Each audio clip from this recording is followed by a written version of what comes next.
Olá, pessoal. Essa é a resolução da nossa sexta lista dirigida. Se você não tem essa lista, é porque você não está no nosso grupo do Telegram. É de graça, é só você entrar no grupo, baixar aqueles materiais que você julgar que são mais importantes para a sua preparação e se preparar de forma mais efetiva, tá? Além dessas 6 listas dirigidas, tem lá todo o material que a gente usa nas lives, que são realizadas às segundas e às sextas-feiras, sempre às 15 horas. Então tem muita coisa bacana lá. Além das 48 listas que foram geradas para preparação do Enem de 2020. Então, se você não está no grupo ainda, entra aqui, ó, o link está na descrição do vídeo. Só entrar, baixar a sua lista e vir conferir a resolução. Eu sou Juliana Rezende, professora de matemática, e eu vou com você até a prova do Enem.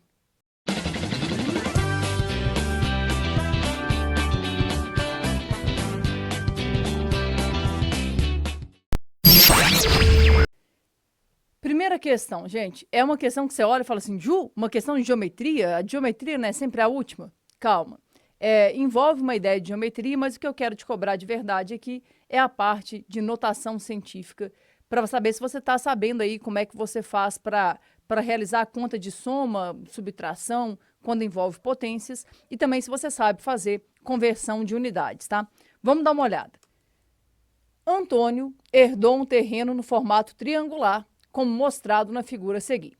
E sua primeira ação foi buscar orçamentos para murar todo o terreno, evitando assim invasões e demais transtornos. Porém, as medidas indicadas estão em unidades diferentes e todas as empreiteiras consultadas pedem as medidas em metros. Dessa forma, antes de somar as medidas de todos os lados, Antônio converteu todas as medidas para metro. Ao executar corretamente as conversões, o herdeiro descobriu que o perímetro do terreno em metro é. Então, vamos tentar entender. A ideia, gente, é murar esse terreno. Então, vai ter que construir um muro aqui, ó, em AC, um muro em CB e um muro em BA. Só que para ele fazer o orçamento, ele tem que dar a metragem desse muro. Só que observe, aqui está em decímetro, aqui está em centímetro, aqui está em metro. Primeiro passo, transformar todo mundo para metro.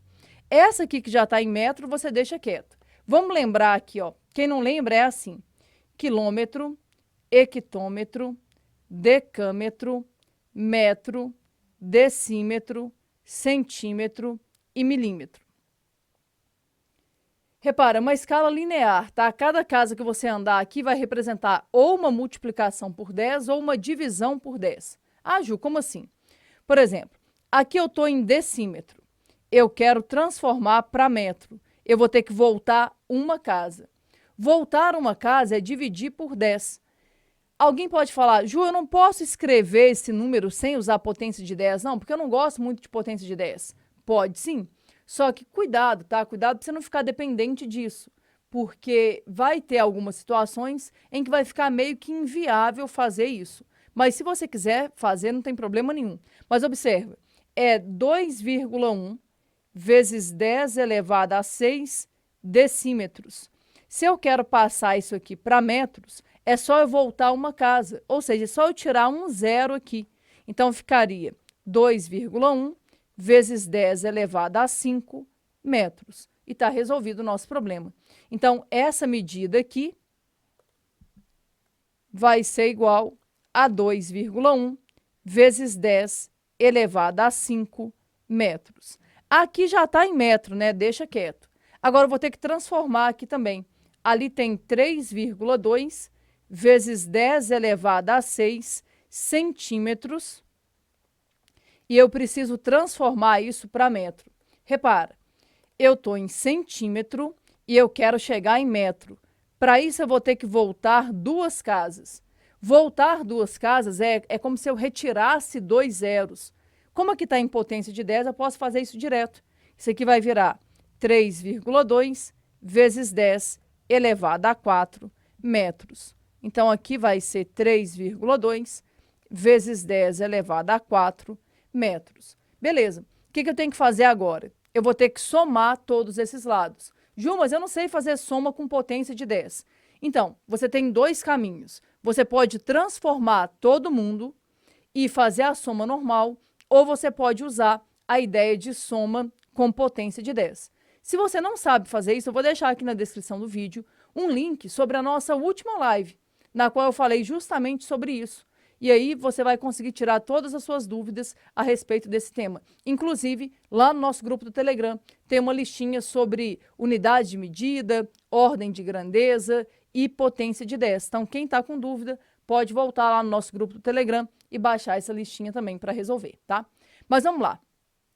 Eu vou fazer do jeito, usando potência de 10 primeiro, tá? Para quem não se lembra, perímetro a gente chama de 2P. Isso aqui é a notação que a gente usa para perímetro. Vou vir aqui e vou somar, ó. Um lado mede 2,1 vezes 10 elevado a 5, mais o outro lado mede 3,2 vezes 10 à quarta. E o outro lado mede 2,4 vezes 10 elevado a 5. Ah, Ju, eu não podia ter feito isso direto, não? Não, porque aqui está em decímetro, aqui está em centímetro, aqui está em metro. Para a gente poder somar, tem que estar todo mundo na mesma unidade, tá? Agora, como está todo mundo em metro, a minha resposta vai sair automaticamente em metro. Tá, mas e aí? Como é que a gente faz para fazer uma conta dessa? A ideia é o seguinte. Na prática, você pode colocar em evidência. Só que para não gastar muito tempo, eu prefiro uma outra técnica, que é o seguinte.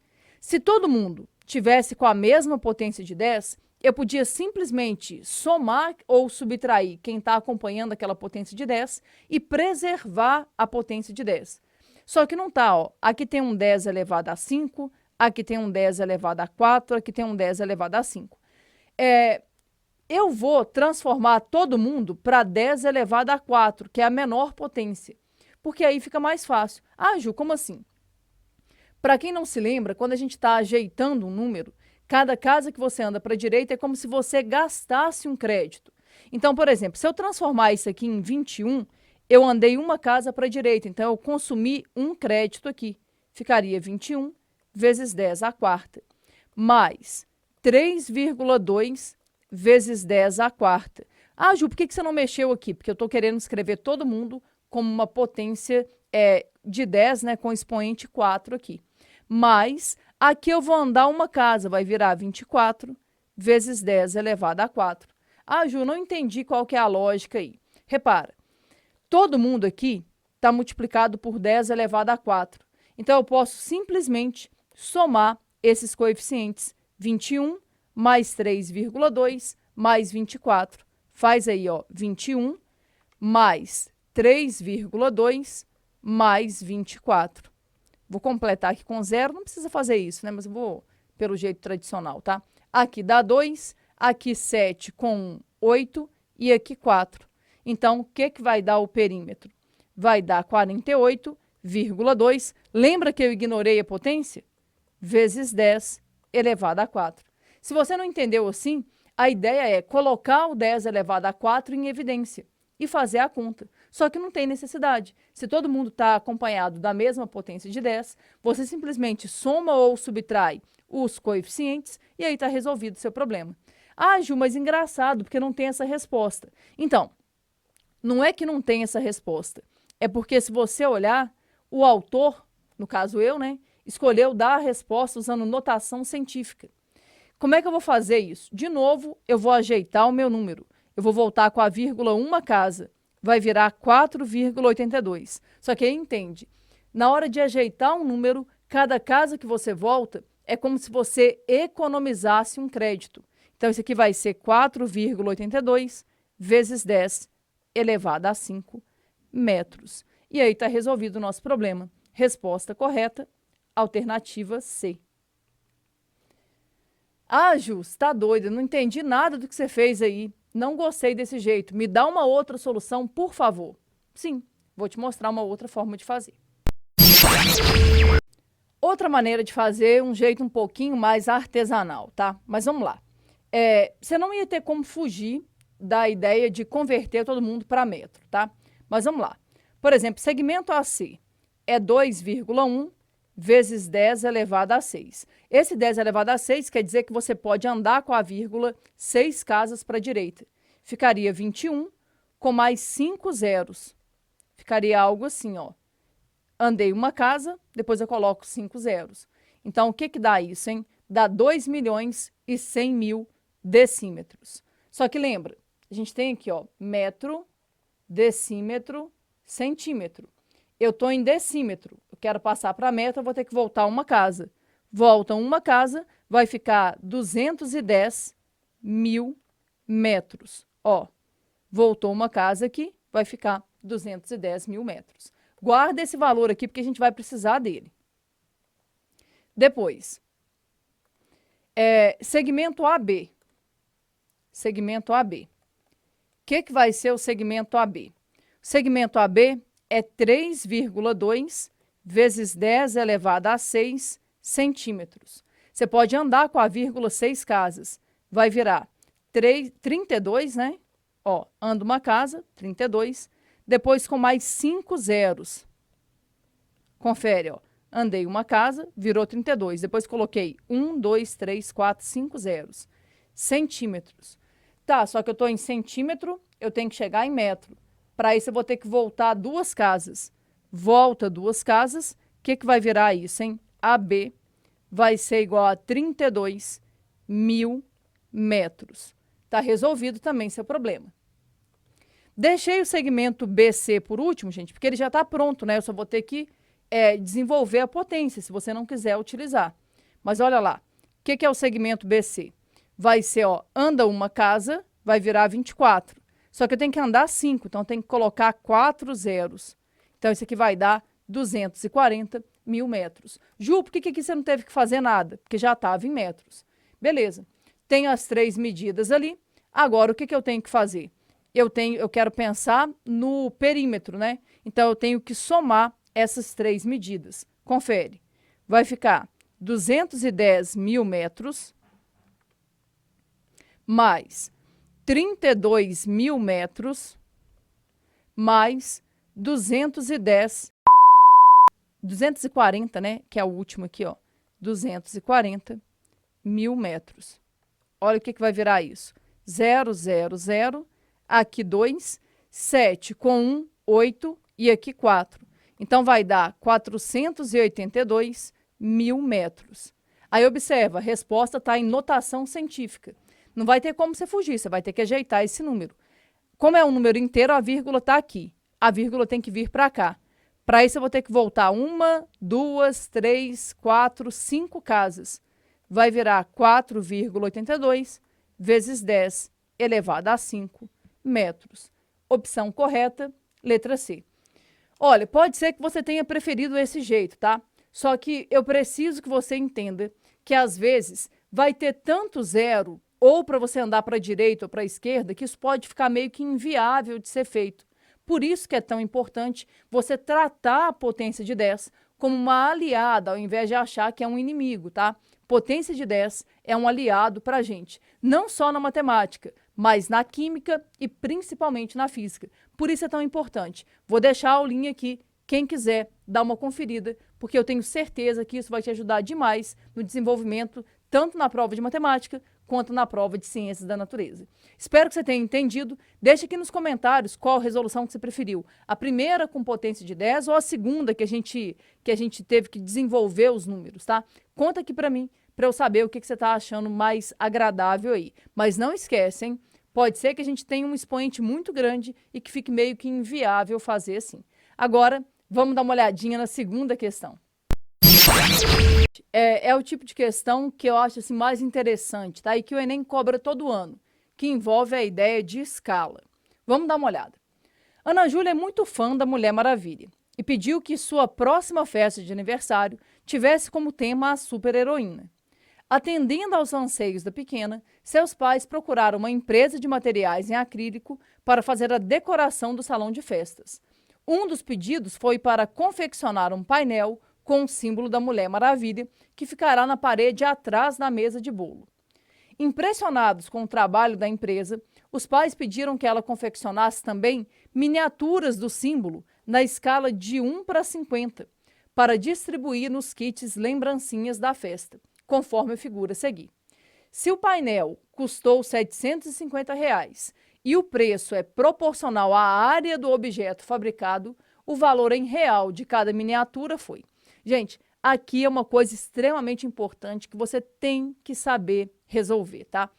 Tenta imaginar. Isso aqui é um painel grandão que vai ficar atrás da mesa do bolo com o símbolo da Mulher Maravilha.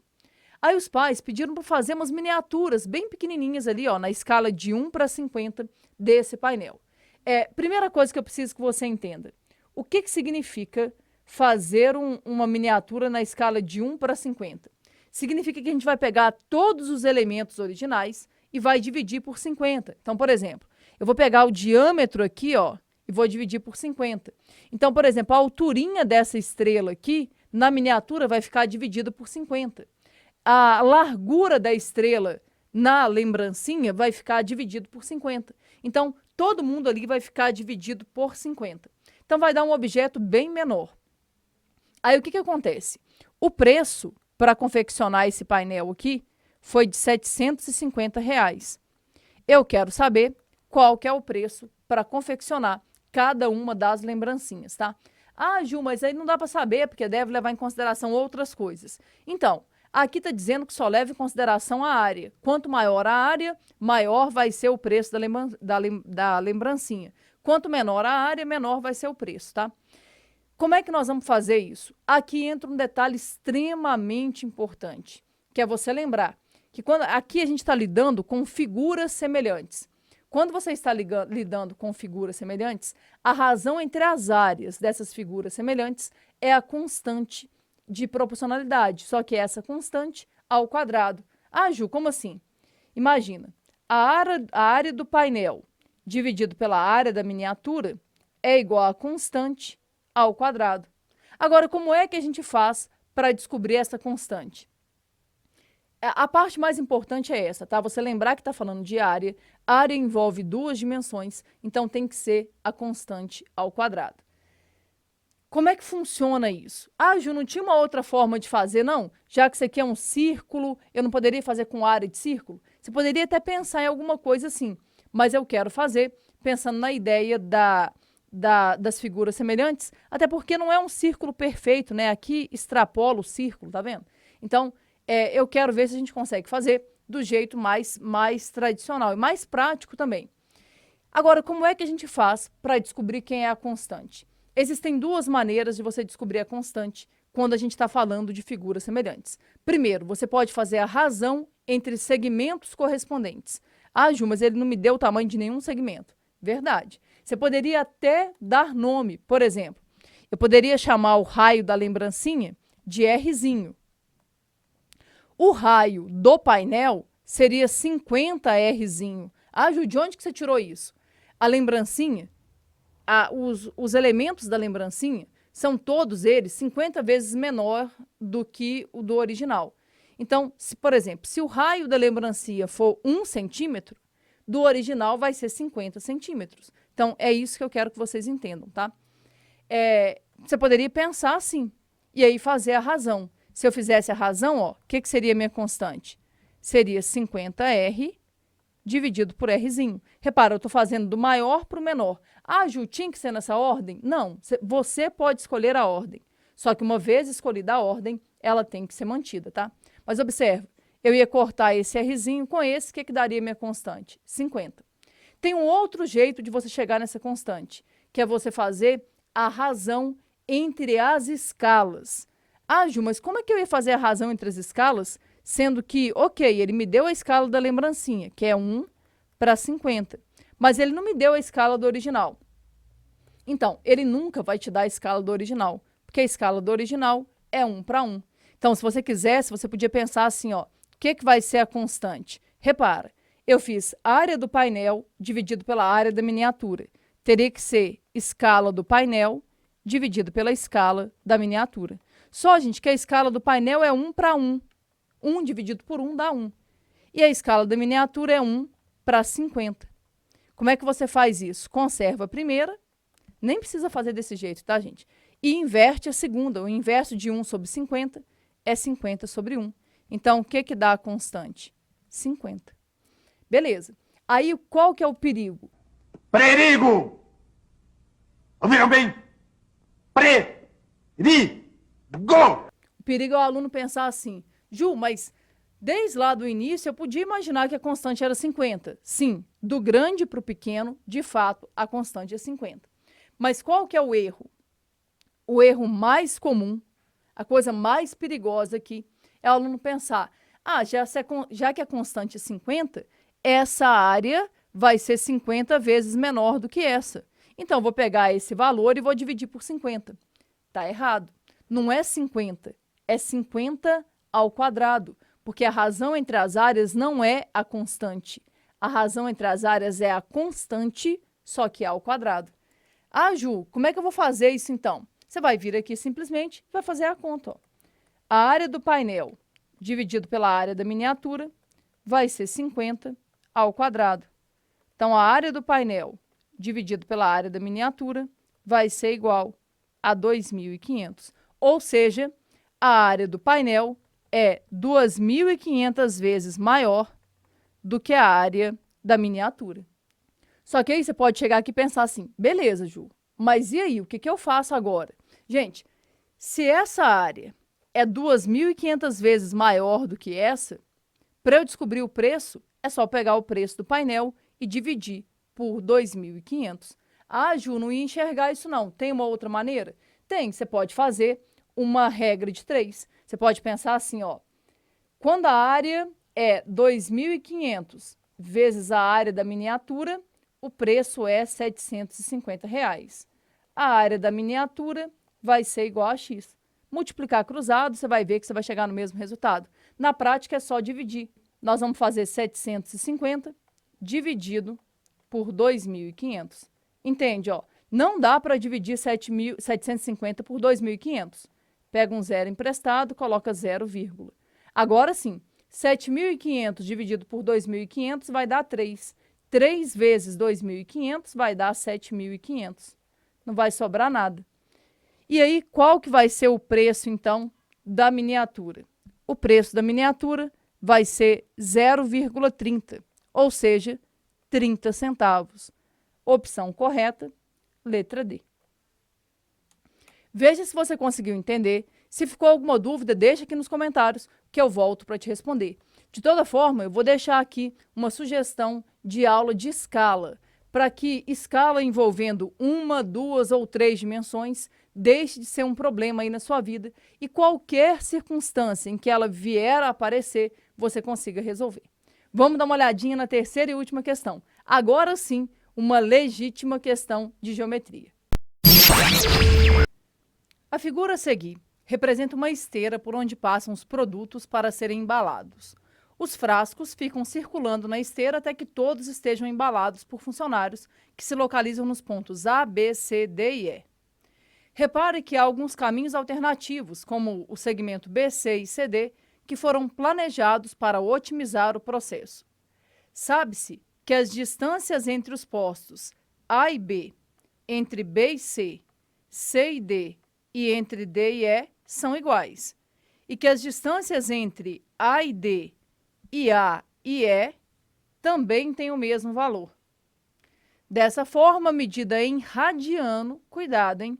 A medida em radiano do ângulo EAD, representado na figura por X, é. Então, vamos lá. Como é que a gente vai resolver isso aqui? Isso aqui, gente, é o que eu falo com os meus alunos sempre. Você tem que seguir um procedimento padrão. Qual que é o procedimento padrão? É marcar como igual coisas que são iguais, dar nome ao que não tem, colocar na figura todas as informações que forem fornecidas. Então, é muito importante que vocês façam isso, tá? Então, vamos lá. Aqui ele fala que a distância entre A e B, localiza, ó. A distância entre A e B é igual à distância entre B e C, que é igual à distância entre C e D, que é igual à distância entre D e E. Ju, de onde que você tirou isso? Está aqui, ó. Distância entre A e B. Distância entre A e B, a gente pode pensar que é o segmento AB. Depois, é igual ao segmento BC, que é igual ao segmento CD, que é igual ao segmento DE. Vem aqui, marca que eles são iguais, ó. Coloca marquinhas iguais, ó. Esse pedaço é igual a esse, que é igual a esse, que é igual a esse, certo? Depois ele dá uma outra informação. Ele fala que o segmento AD é igual ao segmento AE. Eu vou marcar desse jeito para a figura não ficar muito tumultuada, tá? Então, vamos começar por esse triângulo grandão. Se o segmento AD é igual ao segmento AE, significa que o triângulo grandão é isósceles. E a base dele é esse lado DE. Ju, como é que você sabe que a base é o lado DE? Porque num triângulo isósceles, a base é sempre o lado que tiver medida diferente. E aí o que acontece? Os ângulos da base são iguais. Esse ângulo D todo é igual a esse ângulo E todo. Beleza. Depois você pode partir para os triângulos, ó, porque na prática, se você for pensar aqui, o que temos é uma sequência de triângulos isósceles. Confere. Eu quero pensar nesse triângulozinho aqui, ó. Esse triângulozinho que está aqui, ele também é isósceles. Quem que é a base dele? A base dele é o lado BC.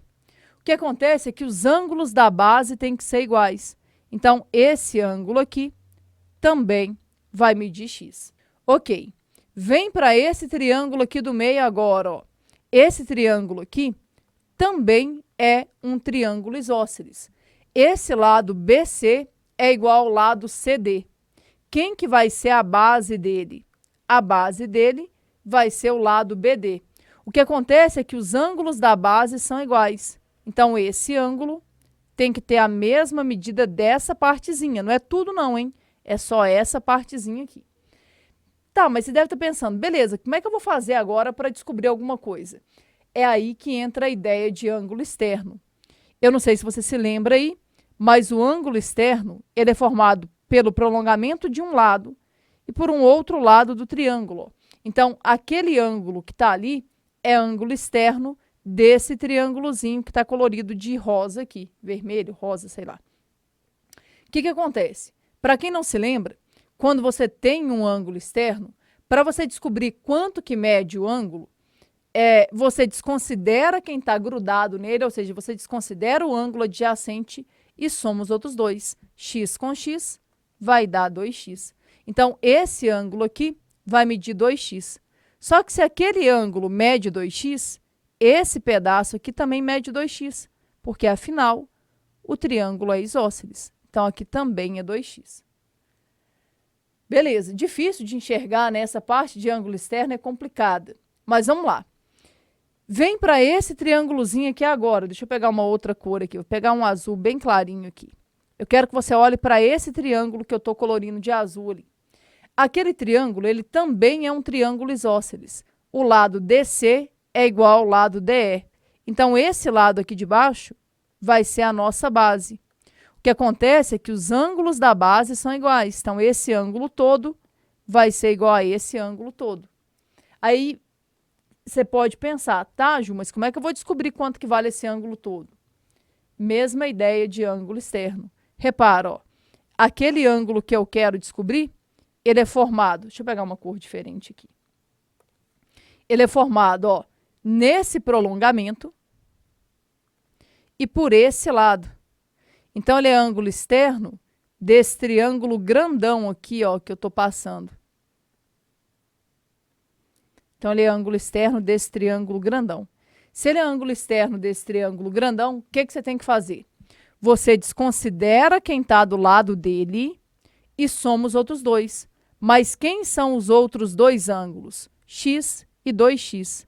Então, esse ângulo aqui vai medir 3x.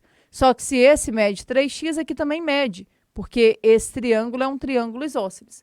Só que aí, lembra lá do início, a gente tinha dito que esse ângulo todo era igual a esse ângulo todo de cá. Se aqui mede 3x, esse ângulo todo também tem que medir 3x. Mas observa, já tem uma parte ali que mede 2x. Então, esse pedaço aqui vai ser x. Complicado, né? Essa parte de ângulo externo é bem complicada. Mas vamos lá, o que nós vamos fazer agora? Você pode pensar ou no triângulo grande ou no pequenininho. Vou pensar no pequenininho, ó. Se eu somar esses três ângulos, tem que dar a soma dos ângulos internos de um triângulo. E a soma dos ângulos internos de um triângulo é 180 graus. Porém, a questão quer a resposta em radianos. Então, a gente pode dizer que a soma dos ângulos internos é π radianos. Vou somar aqueles ângulos e vou obrigar a dar π. Lembrando que é uma unidade aqui, né, que está em radianos. Aí, observa, 3x mais 3x mais x vai ter que ser igual a π. Aqui vai dar 7x igual a π. O que vai ser o x, hein? Vai ser π sobre 7. Resposta correta, letra C. Questão difícil, tá, gente? Mas é o que eu falo com os meus alunos sempre. Essa parte inicial de geometria, ela aparentemente é muito complicada. Mas vocês têm que confiar que as coisas vão começar a se encaixar. A hora que você começar a aprender outras coisas, você vai ver que isso aqui depois vai ficar mais tranquilo de ser analisado, tá? Mas, por enquanto, é uma coisa difícil de se enxergar assim. Mas, ó, se você perceber que você tem uma sequência de triângulos isósceles, é essa a ideia de ângulo externo que você vai ter que utilizar. Olha, eu espero que vocês tenham conseguido entender todas as resoluções, mas na verdade eu torço mesmo que você tenha vindo aqui só para conferir o seu gabarito, tá? E que você tenha conseguido acertar as 3 questões. Conta aqui nos comentários para mim o que vocês acharam da lista, me dá sugestões também, vocês podem sugerir alguns temas. Eu estou fazendo de uma forma bem gradual, de acordo com o meu curso extensivo, né? Então eu vou fazendo de forma gradual. Mas vocês podem sugerir algumas coisas até para me dar algumas ideias, porque toda semana eu elaboro 3 questões inéditas para ofertar aqui para vocês, para que no dia da prova do Enem, vocês tenham a sensação de já terem feito a prova antes, tá? E quero também convidar vocês para as nossas lives. Toda segunda e toda sexta, às 3 horas da tarde, a gente tem lives de matemática básica, com listas de exercícios, com tira-dúvidas, para ajudar vocês nessa caminhada aí rumo ao Enem. E como eu falei na semana passada, eu vou reforçar o convite, tá? Fica de olho nas nossas redes sociais, porque tá vindo aí um curso gratuito, 100% online e completo sobre análise combinatória, onde eu vou te ensinar como resolver problemas de análise combinatória sem utilizar uma fórmula sequer. Eu não gosto muito de fórmula. E em análise combinatória, eu acho que elas são mais desnecessárias ainda. Então, nesse curso, eu vou te mostrar tudo a respeito de análise combinatória sem utilizar uma fórmula sequer. Então, fica de olho nas nossas redes sociais, porque essa semana vem novidade boa por aí e você tem que garantir a sua vaga. Mas, ó, o curso é gratuito. Um abraço e até a nossa próxima resolução.